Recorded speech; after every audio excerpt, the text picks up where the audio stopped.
This is a desolate, uninhabited canyon, yet every day I must lay mines here. Every 500 meters, a phalanx close-in weapon system is deployed, clearly meant to stop something from climbing up. But there's not a soul in sight. The only thing I can confirm is that this eerie canyon has existed since World War II. My orders were to monitor this area constantly from the 100-meter-high West Tower, while the East Tower across from me was guarded by Russian soldiers. Not only did soldiers from both nations have to perform their duties separately, but they were also strictly forbidden from communicating in any way. At first, I could endure the loneliness, until that day I peeked across with my binoculars and instantly lost my composure. I never dreamed that on the other side stood a woman with a perfect figure. She seemed to sense she was being watched, but by the time she turned, I had already hidden. This woman was no pushover either. While the longest confirmed sniper kill was 3,450 meters, she had successfully taken down an enemy from 3,800 meters away. Finding routine missions too easy, she had joined this more challenging tower guard duty. At night, her face haunted my dreams. Unable to contain myself, I glanced across again. Though she didn't respond, the seed of love had already taken root in my heart. After barely enduring until the next day, she unexpectedly caught my attention. Due to the distance,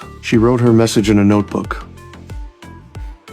To her call, I replied with just 4 words: communication prohibited. I thought she'd be annoyed, but instead she wrote, "Today is her birthday. Do whatever you want." Seeing her playful demeanor, I raised my drink and toasted her birthday. Thus, we communicated our feelings in a unique way. Though separated by distance, our hearts grew ever closer. As our conversation flowed, she suddenly asked about my special skill. I replied, "My marksmanship is pretty good. As a top-tier sniper, how could she resist?" She insisted I demonstrate for her. Before I could even draw my gun, she showed off her own skills. Just as she basked in her triumph, I returned the favor. Not only did she not get angry, she placed the bottle on her head, signaling me to continue. The moment I aimed to fire, her expression shifted from surprise to terror. She gestured for me to look down in the darkness. Something was closing in. I quickly aimed my rifle into the depths of the canyon. When the first monster appeared, I finally understood what my superiors had ordered me to guard.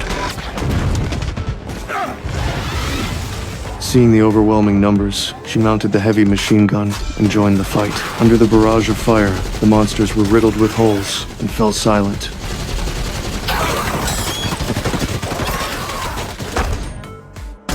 In an instant, just as we thought we were safe, an eerie sound came from her position. She took 2 steps back when a giant hand suddenly appeared at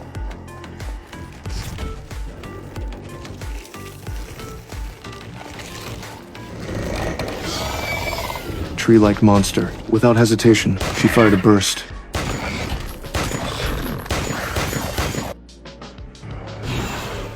But the falling creature triggered an airborne mine. A deafening explosion sent shrapnel into her chest.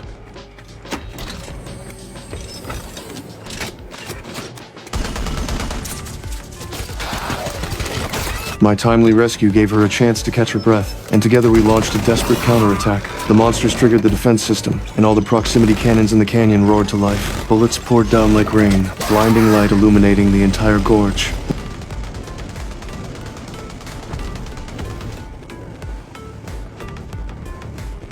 Only at dawn did the canyon finally fall silent. We had temporarily repelled the monsters, but we didn't realize this was merely the beginning of the nightmare.